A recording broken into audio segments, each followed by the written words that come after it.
Assalamu alaikum. Peace to you all. My name is Saba Ahmed. I'm a law student at American University.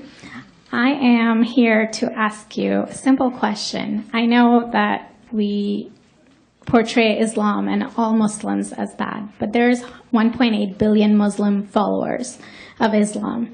We have 8 million plus Muslim Americans in this country, and I don't see them represented here.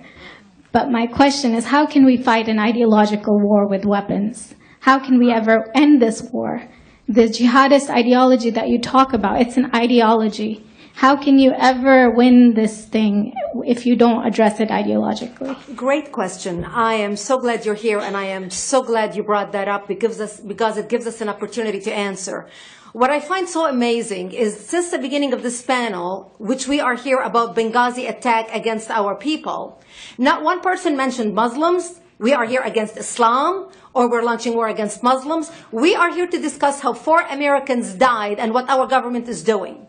We were not here to bash Muslims. You were the one who brought up the issue about most Muslims, not us. And since you brought it up, allow me to elaborate with my answer.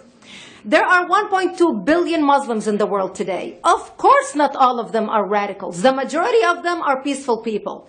The radicals are estimated to be between 15 to 25%, according to all intelligence services around the world. That leaves 75% of them peaceful people. But when you look at 15 to 25% of the world Muslim population, you're looking at 180 million to 300 million people dedicated to the destruction of Western civilization. That is as big of the United States. So why should we worry about the radicals, 15 to 25%? Because it is the radicals that kill. Because it is the radicals that behead and massacre. When you look throughout history, when you look at all the lessons of history, most Germans were peaceful. Yet the Nazis drove the agenda. And as a result, 60 million people died. Almost 14 million in concentration camps. 6 million were Jews. The peaceful majority were irrelevant. When you look at Russia, most Russians were peaceful as well.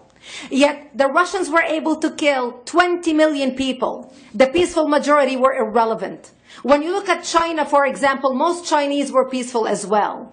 Yet the Chinese were able to kill 70 million people. The peaceful majority were irrelevant. When you look at Japan prior to World War II, most Japanese were peaceful as well. Yet Japan was able to butcher its way across Southeast Asia, killing 12 million people, mostly killed with bayonets and shovels. The peaceful majority were irrelevant.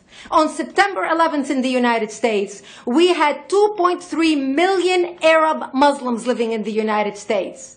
It took 19 hijackers, 19 radicals to bring America down to its knees, destroy the World Trade Center, attack the Pentagon, and kill almost 3,000 Americans that day. The peaceful majority were irrelevant. So for all our powers of reasons and us talking about moderate and peaceful Muslims, I'm glad you're here. But where are the others speaking out? And since you are the only Muslim representative,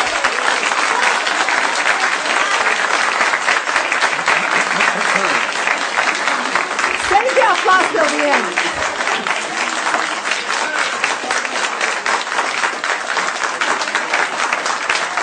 Thank you. Thank you. And since you're the only Muslim representative in here, you took the limelight instead of speaking about why our government, and I assume, are you an American? You're an American citizen. So as an American citizen, you sat in this room and instead of standing up and saying a question or asking something about our 4 Americans that died and what our government is doing to correct the problem, you stood there to make a point about peaceful, moderate Muslims. I wish you brought 10 with you to question about how we can hold our government responsible. It is time we take political correctness and throw it in the garbage where it belongs and start calling it fair.